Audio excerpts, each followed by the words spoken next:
Hi ಎಲ್ಲರಿಗೂ ನಮಸ್ಕಾರ. ಇವತ್ತೇನು ವೆರೈಟಿ ತೋರಿಸ್ತಿದ್ದಾರೆ ಸಿಸ್ಟರ್ ಅಂತ ಹೇಳ್ತಿದ್ರೆ, ನಾನು ಜಾಮೂನ್ ಮಾಡಿದ್ದೆ ಇವತ್ತು. ಯಾಕೆ ಜಾಮೂನ್ ಮಾಡಿದ್ದೆ ಅಂತ ನಾನು ನೆಕ್ಸ್ಟ್ ಹೇಳ್ತೀನಿ. ವಿಡಿಯೋನ ನೀವು ಸ್ಕಿಪ್ ಮಾಡ್ದಂಗೆ ನೋಡಿರಿ. ಎಲ್ಲರೂ ಚೆನ್ನಾಗಿದ್ದೀರಾ ಫ್ರೆಂಡ್ಸ್? ನಾನಂತೂ ಸೂಪರ್ ಆಗಿದ್ದೀನಿ, ನೀವು ಚೆನ್ನಾಗಿದ್ದೀರಾ ಅಂತ ತಿಳ್ಕೊಂಡಿದ್ದೀನಿ. ಆ ಬನಶಂಕರಿ ತಾಯಿ ಎಲ್ಲರಿಗೂ ಒಳ್ಳೇದು ಮಾಡಲಿ ಅಂತ ಕೇಳ್ಕೊತೀನಿ. ಫ್ರೆಂಡ್ಸ್, ಇವತ್ತು ನಾನು ಜಾಮೂನ್ ಮಾಡ್ತಾಯಿದ್ದೆ. ಯಾಕೆ ಮಾಡ್ತಿದ್ದೆ, ಯಾವ ಕಾರಣಕ್ಕೆ ಮಾಡ್ತಿದ್ದೆ ಅಂತ ನಿಮಗೆ ನೆಕ್ಸ್ಟ್ ಹೇಳ್ತೀನಿ.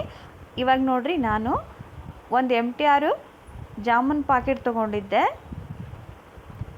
ಇದು 80 ರೂಪಾಯಿ ಪ್ಯಾಕೆಟ್. ಇದು ಒಂದು ಪ್ಯಾಕೆಟಲ್ಲಿ ಒಂದು 5 ಜನ ಅಂದರೂ ಜಾಮೂನ್ ತಿನ್ಬೋದು. ತುಂಬ ಸಿಂಪಲ್ಲಾಗಿ ನಾನು ಜಾಮೂನ್ ಮಾಡ್ತೀನಿ ಫ್ರೆಂಡ್ಸ್. ತುಂಬ ಚೆನ್ನಾಗಿ ಬರ್ತವೆ. ಅದು ಯಾವ ಥರ ನಾನು ಮಾಡ್ತೀನಿ ಅಂತ ತೋರಿಸ್ತಾ, ಈ ರೆಸಿಪಿ ನಾನು ಯಾಕೆ ಮಾಡಾಕತ್ತಿದ್ದೆ ಅಂತಲೂ ನಿಮಗೆ ಹೇಳ್ತೀನಿ. ಆದರೆ ನೀವು ವಿಡಿಯೋ ಸ್ಕಿಪ್ ಮಾಡ್ದಂಗೆ ವಿಡಿಯೋ ನೋಡಿದರೆ ಗೊತ್ತಾಕತ್ರಿ. ಮತ್ತು ನೀವು ಇನ್ನೂ ಸಪೋರ್ಟ್ ಮಾಡಿರಿ ಅಂತಲೂ ನಾನು ಕೇಳ್ಕೊತೀನಿ. ಯಾರೆಲ್ಲ ನಾನು ವಿಡಿಯೋ ನೋಡಾಕತ್ತೀರಿ ದಯವಿಟ್ಟು ಲೈಕ್ ಮಾಡಿರಿ ಮತ್ತು ನಿಮ್ಮ ಫ್ರೆಂಡ್ಸ್ಗೆಲ್ಲ ಶೇರ್ ಮಾಡಿರಿ ಅಂತ ಕೇಳ್ಕೊತೀನಿ. ಇವಾಗ ನೋಡಿರಿ, ಒಂದು ಬೌಲಿಗೆ ನಾನು MTR ಜಾಮೂನ್ ಪ್ಯಾಕೆಟ್ ಹಾಕ್ಕೊಂಡಿದ್ದೀನಿ. ಇದಕ್ಕೈತಲ್ರಿ ಒಂಚೂರು ಉಪ್ಪು ಹಾಕ್ಕೊಳ್ರಿ. ಹಂಗೆ ಕಲಿಸ್ಬಿಡಿ. ಚೂರು ಅಂದರೆ ಒಂಚೂರು ಉಪ್ಪು ಹಾಕಿ ಬರೀ ಹಾಲಿನಾಗ ಕಲಿಸ್ಬೇಕ್ರಿ. ಹಾಲು ಅಂದರೆ ಕಾದಿರೋ ಹಾಲಲ್ರಿ, ಹಸಿ ಹಾಲೇನು ತಂದಿರ್ತೀರಲ್ಲ ಆ ಹಾಲು ಹಾಕಿ ಕಲಿಸ್ಕೋಬೇಕ್ರಿ. ಇದೇನು ಭಾಳ ಹಿಡಿಯಂಗಿಲ್ಲ ರೀ, ಯಾಕಂದ್ರೆ ತುಂಬ ಸ್ಮೂತ್ ಇರ್ತೈತೆ ರೀ ಇದು ಜಾಮೂನ್ ಹಿಟ್ಟು. ಹಂಗಾಗಿ ಇದು ಹಾಲಾತು ಮತ್ತು ನೀರಾತು ಜಾಸ್ತಿ ಹಿಡಿಯಂಗಿಲ್ಲ. ಆಮೇಲೆ ಇದನ್ನು ಜಾಸ್ತಿ ನಾದಬಾರ್ದ್ರಿ, ಸ್ಮೂತ್ ಇರೋದ್ರಿಂದ ಸ್ವಲ್ಪನೇ ನಾದ್ಕೋಬೇಕು ಅಷ್ಟೇ ಇದನ್ನು. ಇವಾಗ ನೋಡಿರಿ, ನಾನು ಫುಲ್ ಹಾಲು ಹಾಕಿನೇ ಕಲಿಸ್ಕೊಳಕತ್ತೀನಿ. ಹಾಲು ಯಾಕೆ ಹಾಕಬೇಕು ಅಂದರೆ ಫ್ರೆಂಡ್ಸ್, ಇದು ನೀವು ಪಾನಕಕ್ಕೇನು ಹಾಕಿರ್ತೀರಲ್ಲ ಉಂಡಿನ ಜಾಮೂನ, ಅವಾಗ ಅದು ಒಡೆಯಲ್ಲ ಅನ್ನೋ ಕಾರಣಕ್ಕೆ ನಾನು ಹಾಲು ಹಾಕಿ ಕಲಿಸ್ತೀನಿ. ತುಂಬ ಚೆನ್ನಾಗಿ ಬರ್ತೈತೆ ರೀ. ಮತ್ತು ಇದು ಬೇಗ ಆಕತ್ರಿ ಇದು ರೆಸಿಪಿ ಮಾತ್ರ. ಇದು ಜಾಮೂನ್ ಐತಲ್ರಿ, ಯಾರಾದರೂ ನೆಂಟರು ಬಂದಾಗ ಬೇಗ ಆಗೋವಂಥದ್ದು ರೆಸಿಪಿ ರೀ. ಬನ್ನಿ ಫ್ರೆಂಡ್ಸ್, ಇವಾಗ ನೋಡಿ ನಾನು ಇದನ್ನು ಕಾಲಿಸ್ಕೊಂಡು, ನೀವು ಹೆಂಗೆ ಸಾಮಾನ್ಯವಾಗಿ ಕಾಲಿಸ್ತಿರಲ್ಲ ಅದೇ ಥರನೇ ಕಾಲಿಸ್ಕೊಳ್ಳಿ. ನೀವು ನೀರು ಹಾಕ್ತಿರಲ್ಲ ಅದ್ರ ಬದಲು ಹಾಲು ಹಾಕ್ರಿ ಅಂತ ಹೇಳ್ತೀನಿ, ಯಾಕಂದರೆ ಸ್ಮೂತಾಗಿ ಬರ್ತೈತಿ ಜಾಮೂನು. ಮತ್ತು ಇವಾಗ ನಾನು ನೋಡಿರಿ ಇದನ್ನು ಫುಲ್ ಕಲಿಸ್ಕೊಂಡು ಯಾಕೆ ಜಾಮೂನ್ ಮಾಡ್ತಿದ್ದೀನಿ ಅಂತ ನಾನು ಹೇಳ್ತೀನಿ ಫ್ರೆಂಡ್ಸ್. ಇವಾಗ ನೋಡಿರಿ, ನಿಮ್ಮ ಸಪೋರ್ಟ್ ನಂಗೆ ಇನ್ನೂ ತುಂಬ ಬೇಕಾಗ್ತದೆ ರೀ. ಹೀಗೆ ಸಪೋರ್ಟ್ ಮಾಡಿರಿ ಅಂತಲೂ ಕೇಳ್ಕೊತೀನಿ ಫ್ರೆಂಡ್ಸ್. ಈ ಕಡೆ ನೋಡಿರಿ, ಒಂದು ಬೌಲಲ್ಲಿ ನೋಡಿರಿ, ಈಗ ನಾನು ಇದನ್ನು ಸಕ್ಕರೆ ಪಾನಕಕ್ಕೆ ಹಾಕ್ಕೊಳಕತ್ತೀನಿ. ಒಂದು 1/4 kg ಅಷ್ಟೇ ನಾನು ಸಕ್ಕರೆ ತೊಗೊಂಡಿದ್ದೀನಿ ನೋಡಿರಿ. ಪಾನಕ ಅಳುಕಾದರೆ, ನೀರಾದರೆ ಅಷ್ಟೊಂದು ಜಾಮೂನ್ ಸರಿ ಬರಲ್ಲ. ಹಾಗಾಗಿ ಸ್ವಲ್ಪ ಗಟ್ಟಿನೇ ಮಾಡಿಕೊಡ್ರಿ, ಸ್ವಲ್ಪ ಸಕ್ಕರೆ ಜಾಸ್ತಿ ಹಾಕಿರಿ. ಇದಕ್ಕೇ ಏಲಕ್ಕಿ ಕಾಯಿನ ಹಾಕಿರ್ತೀನಿ ನಾನು. ಇವಾಗ ನೋಡಿ ಸ್ವಲ್ಪ ನೀರು ಹಾಕ್ಕೊಳಕತ್ತೀನಿ. ಸಕ್ಕರೆ ನೀರು ನಿಮ್ಗೆ ಗೊತ್ತಾಯ್ತಲ್ಲ ಪಾನಕ ಹೆಂಗೆ ಮಾಡ್ಕೊಳ್ಳೋದು ಅಂತ, ಅದೇ ಥರನೇ ಪಾನಕ ಮಾಡಿಕೊಂಡು ಇದಕ್ಕೆ ಏಲಕ್ಕಿ ಕಾಯಿ ಹಾಕಿಬಿಡ್ರಿ. ಇವಾಗ ಇದು ಪಾನಕ, ಈ ಕಡೆ ಪಾನಕನೂ ರೆಡಿ ಆಗುತ್ತೆ ಮತ್ತು ಆ ಕಡೆ ನಾವು ಜಾಮೂನು ಕರ್ಕೋಬೇಕಲ್ರಿ. ನೋಡಿರಿ, ಇವಾಗ ಪಾನಕನ ರೆಡಿ ಮಾಡೋಕೆ ಇಟ್ಟಿದ್ದೀನಿ ನಾನು. ಸುಡೋ ಪಾನಕಕ್ಕೇ ಜಾಮೂನ್ ಹಾಕಿದರೆ ಏನೂ ಆಗೋಲ್ಲ, ಯಾಕಂದರೆ ನೀವು ಹಾಲು ಹಾಕಿ ಕಲಿಸಿರ್ತೀರಲ್ಲ, ಒಡೆಯೋ ಚಾನ್ಸಸ್ ಇರಲ್ಲ ಅಂತ ಹೇಳ್ತೀನಿ. ಇಲ್ಲಿ ನೋಡಿರಿ, ಈ ಕಡೆ ಎಣ್ಣೆನೂ ಕಾಯಕ್ಕೆ ಇಟ್ಟಿದ್ದೆ ನಾನು. ಎಣ್ಣೆನೂ ಕಾಯ್ತಾ ಇದೆ. ಇವಾಗ ಸಣ್ಣ ಸಣ್ಣ ಉಂಡೆಗಳನ್ನಾಗಿ ಮಾಡ್ಕೊತೀನಿ. ಕೈಗೆ ಎಣ್ಣೆ ಹಚ್ಕೊತೀನಿ ನೋಡಿರಿ.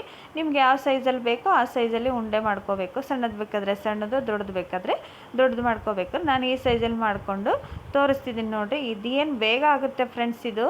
ನೋಡಿರಿ, ಹಿಟ್ಟು ಮಾತ್ರ ಭಾಳ ಸ್ಮೂತ್ ಇರ್ತೈತೆ ರೀ. ಹಾಲು ಹಾಕಿದ್ರಂತೂ ಇನ್ನೂ ಸ್ಮೂತಾಗಿ ಜಾಮೂನ್ ಬರ್ತಾವಂತ ಹೇಳ್ತೀನಿ. ಒಂದ್ಸಲ ಟ್ರೈ ಮಾಡಿ ಫ್ರೆಂಡ್ಸ್. ಈ ಥರನೂ ನೋಡಿರಿ, ಈ ಥರ ನಾನು ಸಣ್ಣ ಸಣ್ಣ ಉಂಡೆಗಳನ್ನಾಗಿ ಮಾಡ್ಕೋತೀನಿ ನೋಡಿರಿ.